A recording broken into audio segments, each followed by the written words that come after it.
Hello! In front of me I have GARMIN Vivoactive 4S and I'm gonna show you how to change the date and time on this watch.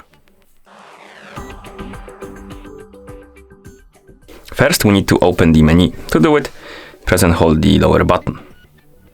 Once the menu opens, scroll down through the menu and find the settings icon. And after you find it, tap on it to enter the settings.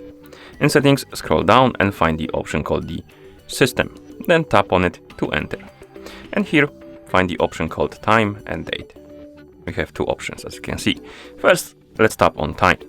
And to change the time, we need to tap on time source and change it to manual. Then we can scroll down, tap on time.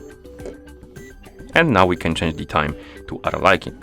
We can tap on the numbers to adjust the time. Like this. And once you're done, you can go back by pressing the lower button. Then let's tap on date, and change the date.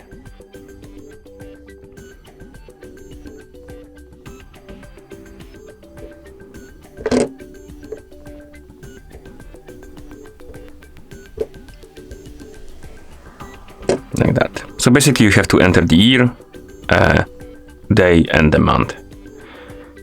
Or month first. No, day. I think day was before the month. But anyway, you have to enter the dates by tapping on the number. You can, once you're done, you can press the back button to go back to watch face if you want to. And that's how you change the date and time on this watch. Thank you for watching. If you found this video helpful, please consider subscribing to our channel and leaving a like on the video.